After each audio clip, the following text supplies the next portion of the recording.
الرجيم بسم الله الرحمن الرحيم ما كان للمشركين أن يعمروا مساجد الله شاهدين على أنفسهم بالكفر أولئك حبطت أعمالهم وفي النار هم خالدون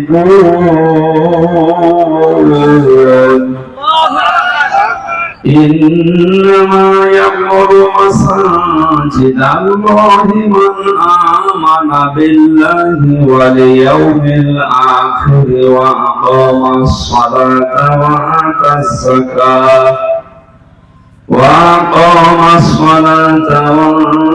الزكاة ولم يخش إلا الله فعسى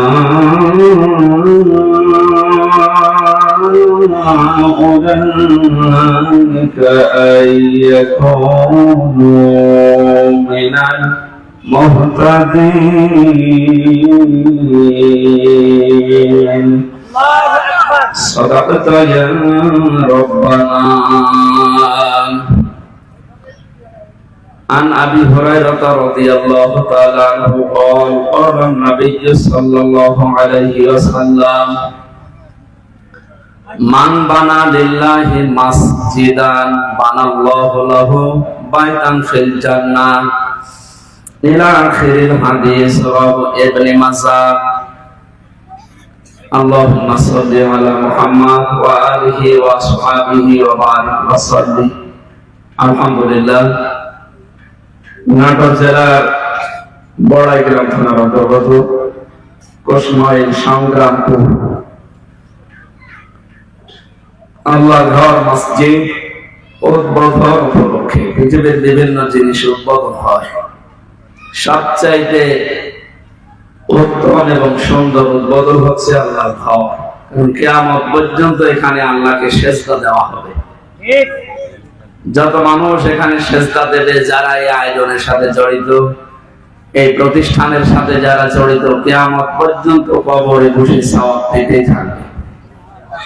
সুতরাং এই শ্রেষ্ঠ আয়োজনে যে মানুষগুলো আমরা এসেছি, খুশি হয়ে বলছে আলহামদুলিল্লাহ।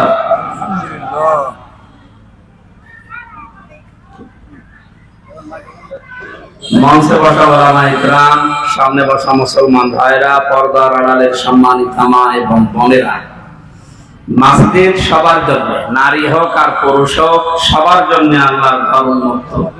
তা আমাদের দেশে সে পরিবেশ না থাকার কারণে আজ আমরা মেয়েদেরকে ওইভাবে আনতে পারি না।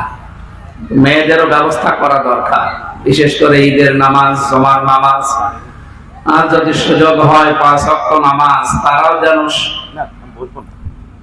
লাগবে না। এই কথা বলা যাবে না, আপনার এই বাতাস দিতে গিয়ে ঝামেলা কথা বলা যাবে না, চুপ করে থাকে।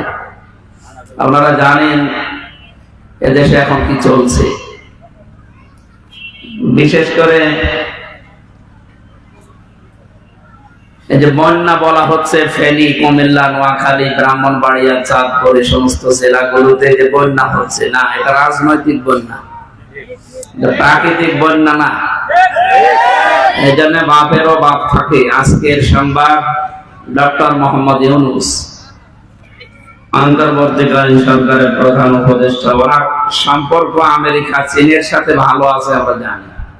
আজকে আহ্বান জানাচ্ছে আমেরিকাকে, তারা যেন উদ্ধার কাজ করার জন্য এবং পূর্ণ গঠন করার জন্য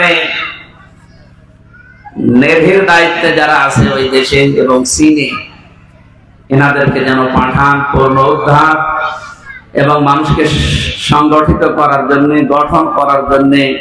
তারা যদি একবার এনার কথা শুনবে, আমরা জানি আন্তর্জাতিক ভাবে এনার একটা গ্রহণযোগ্যতা আছে। আগে যিনি ছিল ওনার মতো তো না, আন্দাজে মুখে যা বলে ফটো ফটো। বিশ্ব মানুষ কন্যা, কে বিশ্ব শান্তির কন্যা, কত রকমের উল্টা পাল্টা উপাধি পেয়েছে, একটার সাথেও বাস্তবতার মিল নেই। বিশ্ব শান্তি কন্যা হবে তাহলে আয়না ঘর দুনিয়ায় বানাতো? সুতরাং উনি যা যা বলেছিল পুরাটা মিথ্যা প্রমাণিত হচ্ছে এখন তার নিজের দলীয় লোকজনের মুখ থেকে। যাকে এখন তারা হচ্ছে ডিম থেরাপি না, শুধু ডিম দেখালে সব বলে দিচ্ছে। আমি কিছু জানি না, আমারে বলতে বলেছে, করতে বলেছে, তাই আমি করেছি। কে? ওই যে শান্তি করি না, এমন শান্তি স্থাপন করেছে, শুধু প্লেনে উঠতে দেরি ওনার বাবা এবং ওনারে কেউ আর আস্ত রাখে নাই, সব মাটির সাথে মিশিয়ে দিয়েছে। ডক্টর মোহাম্মদ ইউনূসকে জিজ্ঞাসা করেছিল যে এই যে বঙ্গবন্ধুর মূর্তি ভাঙা হচ্ছে, আপনি কিছু বলেন না কেন? আমি কি বলবো? ওনার মেয়ের জিজ্ঞাসা করে জনগণ কি করতে ভাঙছে ও আমি জানি না, ওনার মেয়ের জিজ্ঞাসা করে কি করেছিলেন আপনি এখন অবশ্যই টের পাচ্ছেন। এরপরও অনেক জালেম মাঝে মাঝে দেখছি এদেশ থেকে বিদেশ থেকে ষড়যন্ত্র এখনো থামিয়ে নেই। নিজেদের তো আর জোর নেই, জোর যেন একেবারে না হয়ে যায়। যেন মাঝে মাঝে ভিডিও কলে মানুষকে দেখাচ্ছে যে আমরা ভেঙে পড়িনি। মানুষকে বলছে আপা আপনি যদি নরম হয়ে যান তাহলে আমরা কিন্তু একেবারে শেষ। এই ষড়যন্ত্র গুলো এখনো দেশে চলছে এবং চলতে থাকবে, এটা যতক্ষণ পর্যন্ত জালেমদের শিখর উপরে ফেলা না হবে। গত কয়েকদিন আগে আমি সিঙ্গাপুরে ছিলাম, মালয়েশিয়া ছিলাম, ওই সমস্ত দেশগুলো থেকে সফর করে কয়েকদিন আগে এসেছি। এতদিন কিছু হয়নি, আমি 8 তারিখে গিয়েছিলাম, 15 তারিখে চলে এসেছি। এতদিন পরে গতকালকে ওখানে যারা জালেমদের দোসর আছে, এই দেশে যারা সবচেয়ে বড় জুলুমকারী স্বৈরাচার ফ্যাসিস্ট নামে পরিচিত, এদের পেটাত্তা আছে, কারণ পালিয়ে যাবে কোথায়? সব আশ্রয় নিয়েছে ওখানে। ওখানে যে বক্তব্য করে দিয়েছিলাম জালেমদের বিরুদ্ধে, এরা এখন এই মানে মাছ না পেয়ে ছিপে কামড় দেয় না মানুষ, ওরা এখন ওই দেশের পররাষ্ট্র মন্ত্রণালয়ে আমার নামে নাকি নালিশ দিয়েছে। এই দেশে নালিশ দিয়ে দিয়ে তো কিছু হয়নি, কিছুই করতে পারেনি, এখন বিদেশে নালিশ দিচ্ছে। আমিও আল্লাহর কাছে সব সময় বলছি হাসবুনাল্লাহু ওয়া নি'মাল ওয়াকিল, হে আল্লাহ তুমি আমার জন্য যথেষ্ট। নি'মাল মাওলা ওয়া নি'মান নাসীর, সবচাইতে উত্তম সাহায্যকারী আমার আল্লাহ। কিন্তু একটা মাধ্যমে আল্লাহ কাজ করে। আল্লাহ রাব্বুল আলামিন তার ঘরকে রক্ষা করার জন্য যদি আবাবিল নামক পাখি দিয়ে ধ্বংস করে দিতে পারেন চক্রান্তকারীদের চক্রান্ত, আমরা যদি সত্যি ইখলাস নিয়ে আল্লাহর পথে টিকে থাকতে পারি, জালেমদের যত ষড়যন্ত্র আছে আল্লাহ পাক বলেন আমি নিজে দায়িত্ব নিয়ে ওগুলো সব নস্যাৎ করে দেব। ওয়া মাকারু ওয়া মাকারাল্লাহ আল্লাহু খায়রুল মাকিরিন। ওরা ষড়যন্ত্র করে, আমি আল্লাহ কৌশল করি। সবচেয়ে বড় উত্তম কৌশলী আমি। ১৫০০ বছর আগে মুহাম্মদুর রাসূলুল্লাহকে নিয়ে ওই জামানায় কাফের মুশরিক যারা ওরা ষড়যন্ত্র করেছিল ৩টা। সূরা আল-ফালের ৩০ নম্বর আয়াতে আল্লাহ ওটা দলিল দিয়ে রেখেছেন। আবু জেহেল চলে গেছে, কিন্তু তার পেটাত্তা শেষ হয়ে যায়নি। তার নাতি-পুতি, তার আত্মীয় স্বজন কিয়ামত পর্যন্ত এই পৃথিবীতে মাঝে মাঝে আসবে। যেহেতু আবু জেহেলের নাম চলে এসেছে, এদেশে সরকারে যারা আছে তাদেরকে আমরা আহ্বান জানাবো, আবু জেহেলের জায়গা, তার বাড়ি কাবা শরীফের একেবারে পাশে, জায়গাটা অনেক দামি জায়গা, কিন্তু জালেমের বাড়ি হওয়ার কারণে আল্লাহ রাব্বুল আলামিন ইন্টারন্যাশনাল পায়খানা বানিয়ে দিয়েছে। সুতরাং এই 15-17 বছর যারা জুলুম করে আবু জেহেলকে ছাড়িয়ে গেছে, তাদের যে সমস্ত জমি জায়গা বাড়ি ঘর আছে, আমার মনে হয় জায়গা যত দামি হোক ওইগুলো জনগণের জন্য পায়খানা বানাবো। বেশি বলে ফেললাম? কম হয়েছে? কারণ জালেমদের ওই বসবাসের জায়গাগুলো আল্লাহর কাছে অভিশপ্ত। আমি হজে গিয়েছিলাম যখন, ওই সময় এই যে মিনা থেকে মুজদালিফা পর্যন্ত যে জায়গাটা, একটা জায়গা আছে পার হওয়ার সময় পেছনে যারা আমির সাহেব থাকে বলে এখান থেকে দৌড়ান কেন, এটা অভিশপ্ত জায়গা। এই গজবের জায়গা, এখান থেকে তাড়াতাড়ি দৌড় দেন। সুতরাং যে সমস্ত মানুষ এই 15 বছর আলেমদের মাইক কেড়ে নিত, কোরআনের কথা বলতে হলো 14 জায়গায় জালেমদের কাছে অনুমতি নেওয়া লাগতো, সেই বিশাল জুলুম থেকে আল্লাহ আমাদেরকে যে বাঁচাবে, আমরা খুশি হয়ে বলছি আলহামদুলিল্লাহ। এবং জালেমদেরকে এখন আহ্বান জানাচ্ছি, আমন্ত্রণ করছি, আসে এবার মাইক কেড়ে নেন তো, দেখি কয় কেজি দুধ খেয়েছেন আপনি।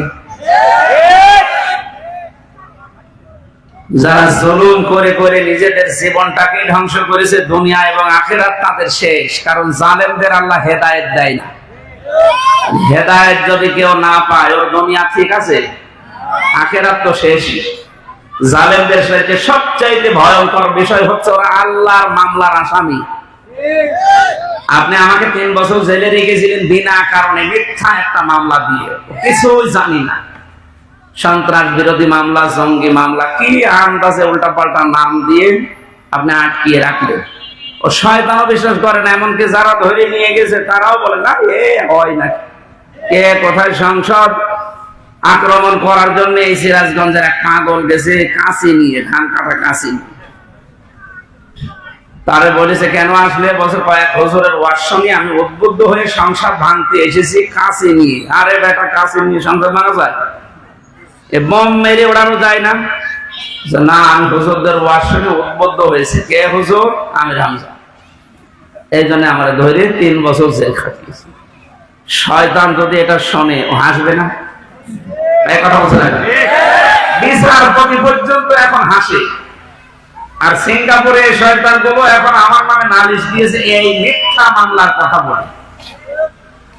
সিঙ্গাপুর, মালয়েশিয়া, অন্যান্য দেশ যারা আছে, ওরা তো আপনার মতো এত পাগল না আছে, এই দেশের মতো কথা বললেই একেবারে টপ করে ধরে নিয়ে আসলে। ওরা যাচাই বাছাই করে দেখছে যে না, এগুলো সব মিথ্যা। যারা এইগুলো দিয়েছেন তাদের এখন খবর আছে, কারণ প্রমাণ করে তো কিছুই পাবেন না। অন্তত জালেমরা যদি এখনো থাকতো তো কিছু পেত। এখন যেহেতু জালেম নেই, এখন সবই হাতে আমাদের।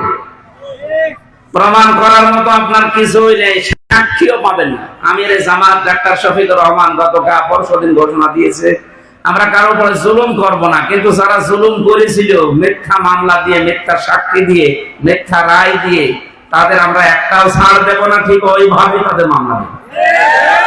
এই জালেমরা এখন দেখছে মামলা যদি এভাবে হয় তাহলে তো বাইরের দেশেও থাকা যাবে না, পাঠিয়ে দেবে।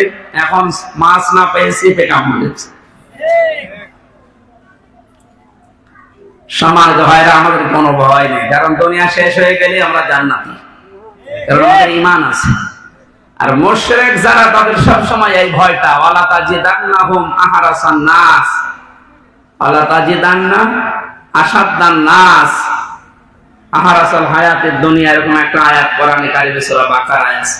হে নবী, আপনি সবচাইতে দুনিয়ার প্রতি ভালোবাসা, মহব্বত, এগুলো দেখতে পাবেন আপনি ইহুদিদের আর মুশরিকদের। যারা শিরিক করতো আল্লাহর সাথে, এই মানুষগুলো যে কত ভয়ঙ্কর আজকের তেলাওয়াতকৃত আয়াতে আছে। যেহেতু এটা মসজিদ, আল্লাহর ঘর, ছোট হোক আর বড় হোক, এটা আল্লাহর ঘর। কথা বলেন না? পৃথিবীতে সর্বপ্রথম আল্লাহ যে ঘর বানিয়েছেন, ইন্না আউওয়ালা বাইতি উযিআ লিন-নাস লাল্লাযী বিবাক্কাতা মুবারাক ইলা আখিরি আয়াত। সে ঘরের নাম কাবা শরীফ। ওইটা আল্লাহ নিজে ফেরেশতাদেরকে দিয়ে বানিয়েছিলেন। পরবর্তীতে বারবার সংস্কার করে করে নূহ নবী একবার করেছে। আমাদের জাতির পিতা যিনি, ভুয়াটা না আসলটা, মুহাম্মদ রাসূলুল্লাহ রূহানী সন্তান বলে দাবি করা হয় যার, হযরত ইব্রাহিম আলাইহিস সালাম, তিনি এই কাবা শরীফ তার সন্তান ইসমাইলকে নিয়ে পাথরের উপরে দাঁড়িয়ে দাঁড়িয়ে এটা নির্মাণ করেছিলেন। এখনো পর্যন্ত কাবার পাশে ওই যে মাকামে ইব্রাহিম, যেটা হযরত ইব্রাহিম আলাইহিস সালামের পাথর আছে, ওইটা লিফটের মতো কাজ করতো। ওইটা দেখে বিজ্ঞান লিফট বানিয়েছে। ওখানে উঠলেই একেবারে উপরে উঠে চলে যেত। আবার কমপ্লিট করার পরে যখন বলতেন আমি নিচে নামবো, এমনিতেই নেমে পড়ত। কিয়ামতের ময়দানে এই কাবা শরীফ যাবে আল্লাহর জান্নাতে।